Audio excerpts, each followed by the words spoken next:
Alright, no matter what mirrorless or DSLR camera you're shooting with, they almost all come with limitations that make them just not quite what we need them to be. However, I finally found the solution that pretty much unlocks all these cameras and turns them into something that we can use in a professional environment.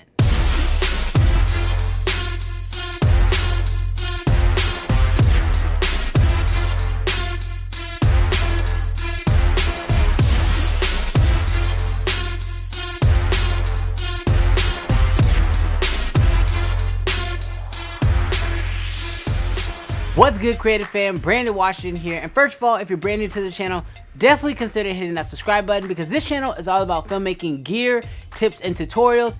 And in today's video, we're going to be taking a look at the Atomos Ninja 5 recorder. Now, this thing is an amazing monitor that pretty much unlocks the capabilities of almost every camera that it is attached to. It's going to allow you to do a lot more with it, but to make things simple, I wanted to break this video down and tell you guys the 5 things that I think that this monitor and recorder does. It really helps elevate your camera. But real quick, before we hop into these 5 things, I want to let you know that the Moza Air 2 giveaway is still currently going on. So if you haven't actually gone into and signed up for this, definitely check out the links down below so that way you can sign up for the giveaway. Alright, so the first major benefit by using the Ninja 5 recorder is you can actually see what you're getting out of your camera. See, one of the biggest issues I have with pretty much all DSLRs, mirrorless cameras, and really small format cameras is that the screens on them are way too small, especially for doing things like pulling focus or making sure that your exposure is set correctly or really exposing for log and things like that. With the help of the Ninja 5 recorder, it really allows you to see and pull focus and get exposure just the way you need to. The addition of that screen is so vital, especially because not only is it just big enough to be able to do all those things, but it's not too bulky where it becomes an issue. 5 inches, in my opinion, has to be the perfect size, especially when you're pairing them with these small DSLRs and mirrorless cameras. On top of that, giving you additional support such as the ability to add LUTs so that way you can see what your log footage is going to look like after you've added those LUTs in post. Also the ability to do things like false color and just the overall amount of different tools that they give you to make sure that you are getting the image you want in camera, so that way you don't have to worry about either doing reshoots or doing too much processing in post. Alright, so the second thing that I love about this thing is the fact that it is a recorder. Being a recorder is so beneficial. I mean, one, it allows you to deal with the whole 30-minute recording time. So like most people know, the DSLRs and mirrorless cameras are limited to 30 minutes, which really is kind of a bummer due to some law or something that I really don't understand. But this thing basically bypasses that. The other thing is that because this thing is a recorder, a lot of these cameras like the EOS R or the Nikon or a couple other cameras actually allow you to do things like 10-bit out over HDMI, which means this allows you to really get more out of these cameras. Now, whether or not 8-bit versus 10-bit is really important, I'll save that for another video, but I will say that the fact that this thing is a recorder, not only does it allow you to record into it, bypass the 30-minute limit, but it also allows you to get more resolution and more color out of your cameras. Alright, now the third thing that I love about this thing is that you can use the recording feature as a backup. There have been a few times in my career where I've been out on a shoot and I basically lost the footage. It's pretty much like one of the most heartbreaking things that can happen, whether it was an SD card corruption or an accidental format, whatever the case may be, it absolutely sucked. And so having something like this on set is super beneficial. Recording internally to the camera and externally to the Ninja 5 at the same time is super helpful because now if one of them were to fail, you at least have a backup. Or if you were to accidentally format one, you still have a backup. This really can save you on production, and especially when you start getting into some more higher end stuff, you want to make sure that you never have to call a client and say, I lost your footage. So having that backup on the day of shooting, I absolutely recommend having the Ninja 5 for that reason alone. Now, the fourth reason why I love this thing is for playback for your clients. I already mentioned how great having this bigger screen is for being able to show your images and show your videos back, so that way you can actually pull focus and be able to get exposure perfectly for yourself. But it's also really nice if you need to show your footage to your clients.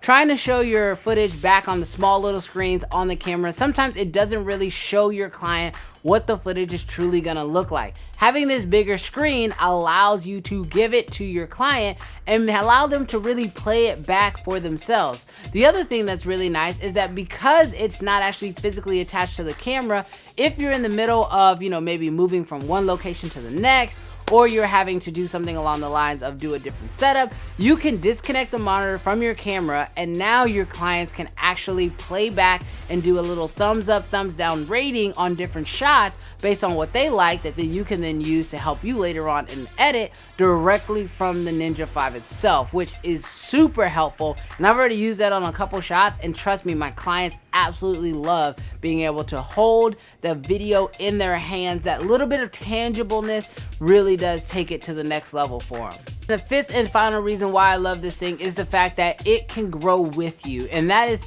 not really common with a lot of gear. I mean, a lot of the gear that we buy as filmmakers, photographers, whatever, whenever we buy this gear, typically it kind of dies as we get moving forward in our career.